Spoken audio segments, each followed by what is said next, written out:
नमस्कार दोस्तों, कहानी कास्ट ज़िंदगी की कहानियाँ में आप सभी का सादर स्वागत है। आज मातृ दिवस के अवसर पर आप सुनने जा रहे हैं प्रसिद्ध कथाकार मुंशी प्रेमचंद की कहानी माता का हृदय। कहानी सुना रही हैं इंदु कुमारी। माधवी की आंखों में सारा संसार अंधेरा हो रहा था। कोई अपना मददगार न दिखाई देता था। कहीं आशा की झलक न थी। उस निर्धन घर में वह अकेली पड़ी रोती थी और कोई आंसू पोंछने वाला न था। उसके पति को मरे हुए 22 वर्ष हो गए थे। घर में कोई संपत्ति न थी। उसने न जाने किन तकलीफ़ों से अपने बच्चे को पाल पोस कर बड़ा किया था। वही जवान बेटा आज उसकी गोद से छीन लिया गया था। और छीनने वाले कौन थे? अगर मृत्यु ने छीना होता तो वह सब्र कर लेती। मौत से किसी को द्वेष नहीं होता, मगर स्वार्थियों के हाथों यह अत्याचार असह्य हो रहा था। इस घोर संताप की दशा में उसका जी रह रह कर इतना विकल हो जाता कि इसी समय चलूं और उस अत्याचारी से इसका बदला लूं, जिसने उस पर यह निष्ठुर आघात किया है। मारूं या मर जाऊं, दोनों ही में संतोष हो जाएगा। कितना सुंदर, कितना होनहार बालक था। यही उसके पति की निशानी, उसके जीवन का आधार, उसकी उम्र भर की कमाई थी। वही लड़का इस वक्त जेल में पड़ा न जाने क्या क्या तकलीफें झेल रहा होगा। और उसका अपराध क्या था? कुछ नहीं। सारा मोहल्ला उस पर जान देता था। विद्यालय के अध्यापक उस पर जान देते थे। अपने बेगाने सभी तो उसे प्यार करते थे। कभी उसकी कभी उसकी कोई शिकायत सुनने ही में नहीं आई। ऐसे बालक की माता होने पर अन्य माताएं उसे बधाई देती थी।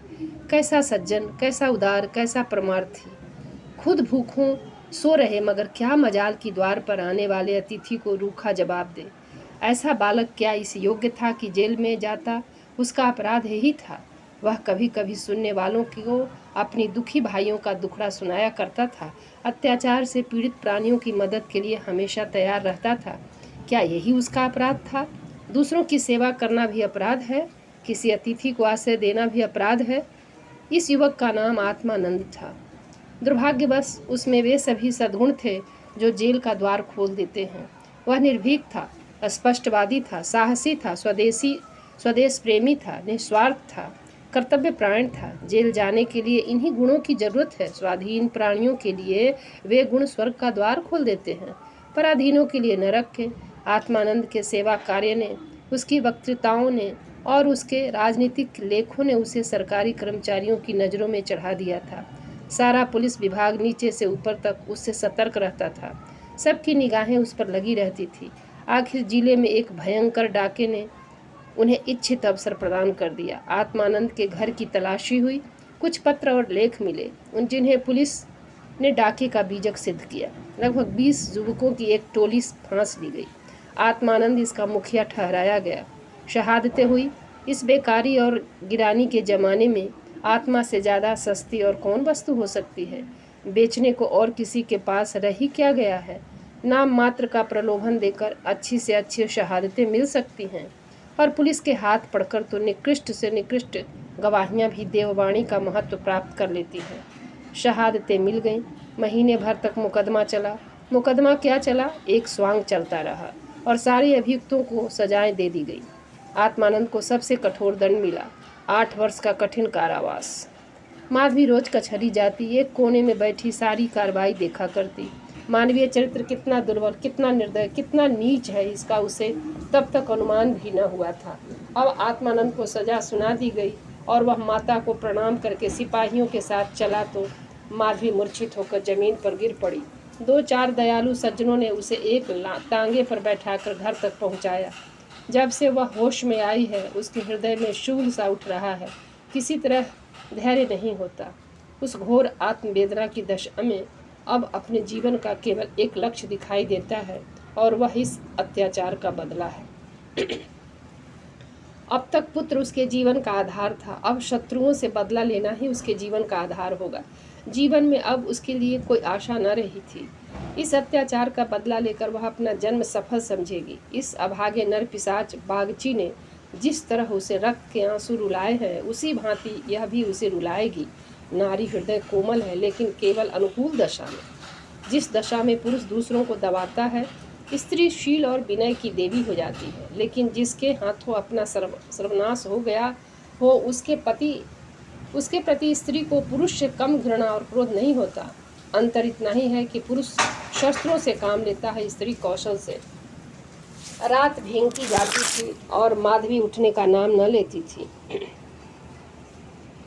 उसका दुख प्रतिकार के आदेश में विलीन होता जाता था, यहाँ तक कि इसके सिवा उसे और किसी बात की याद ही न रही।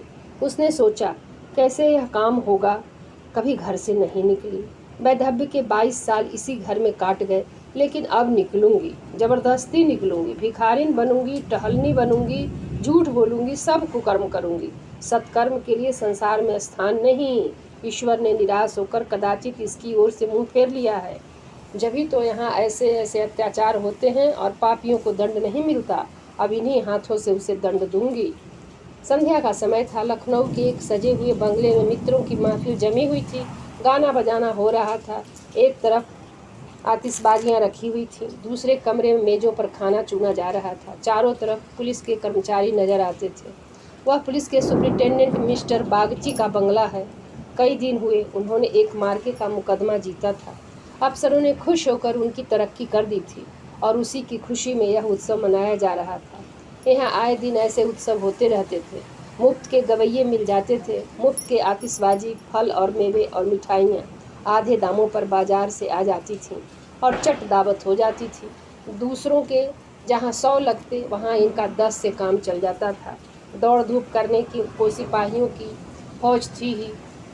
और यह मार्के का मुकदमा क्या था, वह जिसमें निरपराध युवकों को बनावटी शहादत से जेल में ठूंस दिया गया था। गाना समाप्त होने पर लोग भोजन करने बैठे। बेगार के मजदूर और पल्लेदार जो बाजार से दावत और सजावट के सामान लाए थे, रोते या दिल में गालियां देते चले गए थे। पर एक बुढ़िया अभी तक द्वार पर बैठी हुई थी। अन्य मजदूरों की तरह वह भुनभुना कर काम न करती थी। हुक्म पाते ही खुश दिल मजदूर की तरह दौड़ दौड़ कर हुक्म बजा लाती थी। यह माधवी थी, जो इस समय मजूरनी का वेश धारण करके अपना घातक संकल्प पूरा करने आई थी। मेहमान चले गए, महफिल उठ गई, दावत का सामान समेट दिया गया, चारों ओर सन्नाटा छा गया, लेकिन माधवी अभी तक यहीं बैठी थी। सहसा मिस्टर बागची ने पूछा, बुढ़ी तू यहाँ क्यों बैठी है, तुझे कुछ खाने को मिल गया? माधवी, हाँ हुजूर मिल गया। बागची, तो जाती क्यों नहीं? माधवी, कहाँ जाऊँ सरकार, मेरा कोई घर द्वार थोड़े ही है, हुक्म हो तो यहीं पड़ी रहूँ, पाव भर आटे की परवस्ती हो जाए हुजूर। बागची, नौकरी करेगी? माधवी, क्यों न करूँगी सरकार, यही तो चाहती हूँ। बागची, लड़का खिला सकती है? माधवी, हाँ हुजूर हाँ हुजूर, लड़का खिला सकती हूँ। बागची, अच्छी बात है, तू आज ही से रह, जा घर में देख, जो काम बताए वह कर। 1 महीना गुजर गया। माधवी इतना तन मन से काम करती है कि सारा घर उससे खुश है। बहू जी का मिजाज बहुत ही चिड़चिड़ा है। वह दिन भर खाट पर पड़ी रहती हैं और बात बात पर नौकरों पर झल्लाया करती हैं, लेकिन माधवी उनकी भुड़कियों को भी सहर्ष सह लेती है। अब तक मुश्किल से कोई दाई 1 सप्ताह से अधिक ठहरी नहीं थी। माधवी ही का कलेजा था कि वह जली कटी सुनकर भी मुख पर मैल नहीं आने देती। मिस्टर बागची के कई लड़के हो चुके थे, पर यही सबसे छोटा बच्चा बच रहा था। बच्चा पैदा हो तो हिष्ट पुष्ट होते, किंतु जन्म लेते ही उन्हें एक न एक रोग लग जाता था और कोई 2-4 महीने, कोई साल भर जीकर चल देते थे। माँ बाप दोनों इस शिशु पर प्राण देते थे। उसे जरा जुकाम भी हो तो दोनों विकल हो जाते। स्त्री पुरुष दोनों शिक्षित थे, पर बच्चे की रक्षा के लिए टोटका टोना, दुआ, ताबीज, जंतर मंतर, एक से भी उन्हें इनकार न था। माधवी से यह बालक इतना हिल गया कि एक क्षण के लिए भी उसकी गोद से न उतरता। वह कहीं एक क्षण के लिए चली जाती तो रो रो कर दुनिया सिर पर उठा लेता। वह सुलाती तो सोता, वह दूध पिलाती तो पीता, वह खिलाती तो खेलता, उसी को वह अपनी माता समझता। माधवी के सिवा उसके लिए संसार में कोई अपना न था। बाप को तो वह दिन भर में केवल 2-4 बार देखता और समझता यह कोई परदेशी आदमी है। माँ आलस्य और कमजोरी के मारे गोद में लेकर टहल न सकती थी। उसे वह अपनी रक्षा का भार संभालने के योग न समझता था और नौकर चाकर उसे गोद में लेते तो इतनी बेदर्दी से कि उसके कोमल अंगों में पीड़ा होने लगती थी। कोई उसे ऊपर उछाल देता था, यहाँ तक कि उसके अबोध शिशु का कलेजा मुंह को आ जाता था। उन सबों से वह डरता था। केवल माधवी थी जो उसके स्वभाव को समझती थी। वह जानती थी कि कब क्या करने से बालक प्रसन्न होगा, इसलिए बालक को भी उससे प्रेम था। माधवी ने समझा था यहाँ कंचन बरसता होगा, लेकिन उसे देखकर कितना विस्मय हुआ कि बड़ी मुश्किल से महीने का खर्च पूरा पड़ता है। नौकरों से एक एक पैसे का हिसाब लिया जाता था और बहुधा आवश्यक वस्तुएं भी टाल दी जाती थी। एक दिन माधवी ने कहा, बच्चे के लिए कोई तेज गाड़ी क्यों नहीं मंगवा देती, गोद में उसकी बाढ़ मर जाती है। मिसेज बागची ने कुंठित होकर कहा, कहाँ से मंगवा दूँ, कम से कम 50-60 रुपये में आएगी, इतने रुपये कहाँ हैं। माधवी, मालकिन आप भी ऐसा कहती हैं। मिसेज बागची, झूठ नहीं कहती, बाबूजी की पहली स्त्री से 5 लड़कियां और हैं। सब इस समय इलाहाबाद के एक स्कूल में पढ़ रही हैं। बड़ी की उम्र 15-16 वर्ष से कम ना होगी। आधा वेतन तो उधर ही चला जाता है। फिर उनकी शादी की भी तो फिक्र है। 5 के विवाह में कम से कम 25,000 लगेंगे, इतने रुपये कहाँ से आएंगे। मैं चिंता के मारे मरी जाती हूँ। मुझे कोई दूसरी बीमारी नहीं है, केवल यही चिंता का रोग है। माधवी, घूस भी तो मिलती है। मिसेज बागची, बुढ़िया, ऐसी कमाई में बरकत नहीं होती। यही क्यों, सच पूछो तो इसी घूस ने हमारी यह दुर्गति कर रखी है। क्या जाने औरों को कैसे हजम होती है। यहाँ तो जब ऐसे रुपये आते हैं तो कोई न कोई नुकसान भी अवश्य हो जाता है। एक आता है तो 2 लेकर जाता है। बार बार मना करती हूँ, हराम की कौड़ी घर में न लाया करो, लेकिन मेरी कौन सुनता। बात यह थी कि माधवी को बालक से स्नेह होता जाता था। उसके अमंगल की कल्पना भी वह न कर सकती थी।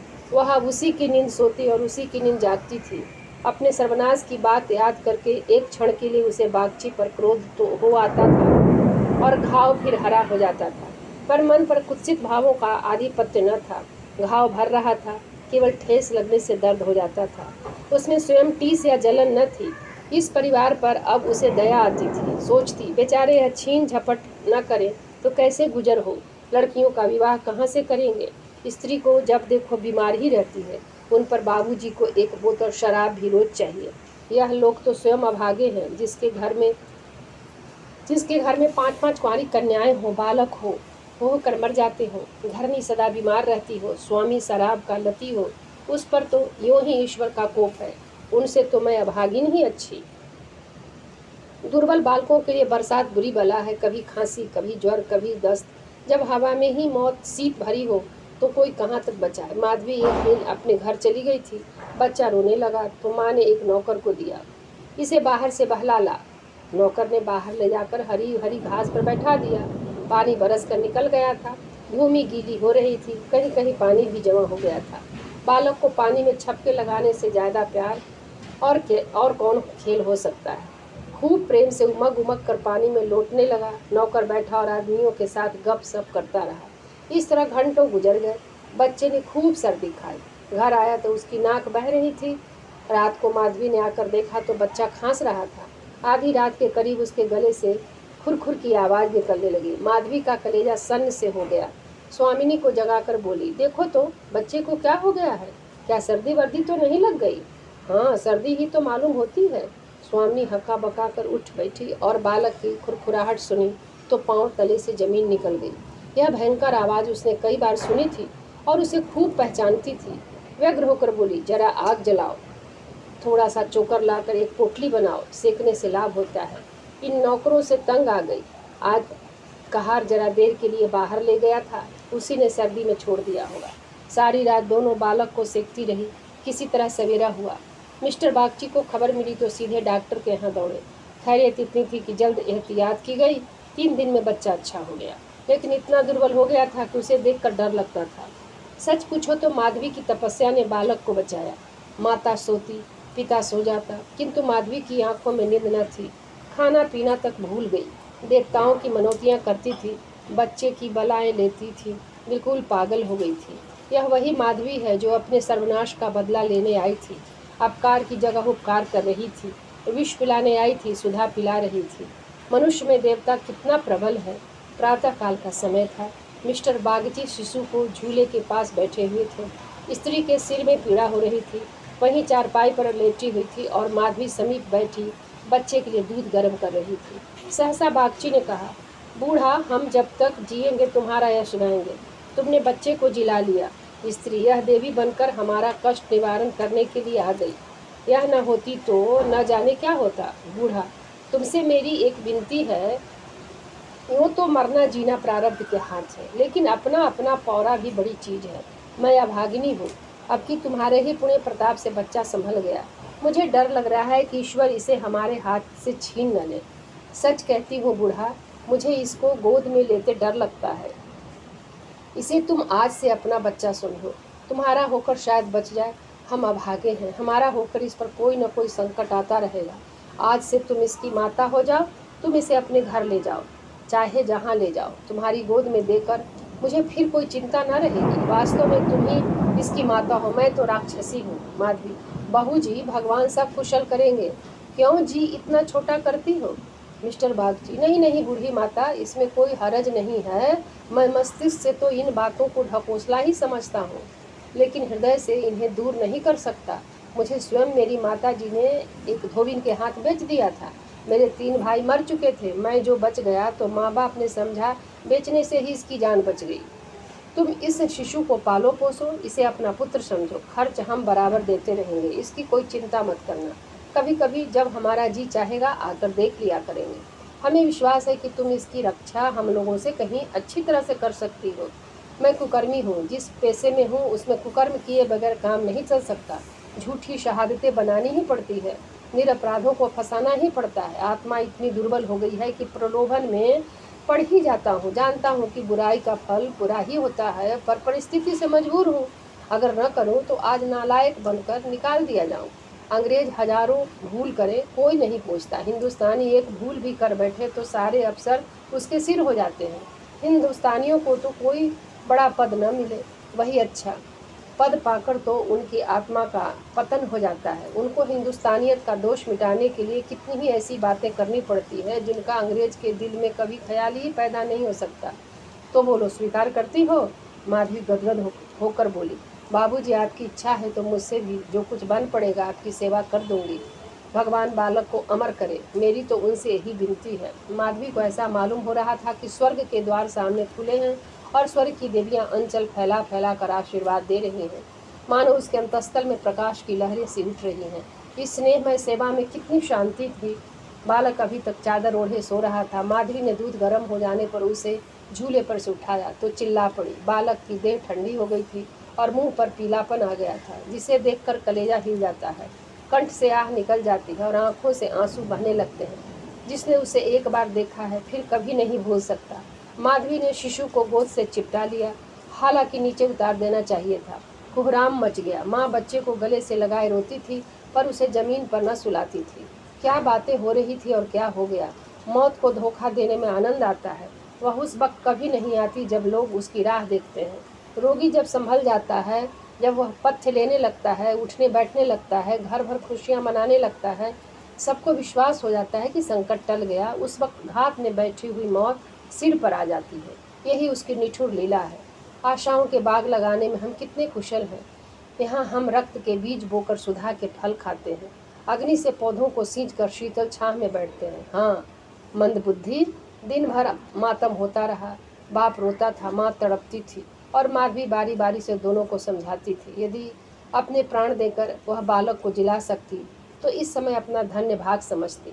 वह हित का संकल्प करके यहाँ आई थी और आज जब उसकी मनोकामना पूरी हो गई और उसे खुशी से फुलाना समाना चाहिए था, उसे उससे कहीं घोर पीड़ा हो रही थी। जो अपने पुत्र की जेल यात्रा से हुई थी, रुलाने आई थी और खुद रोती जा रही थी। माता का हृदय दया का आगार है। उसे जलाओ तो उसमें दया की ही सुगंध निकलती है, पीसो तो दया का ही रस निकलता है। वह देवी है। विपत्ति की क्रूर लीलाएं भी उस स्वच्छ निर्मल स्रोत को मलिन नहीं कर सकती।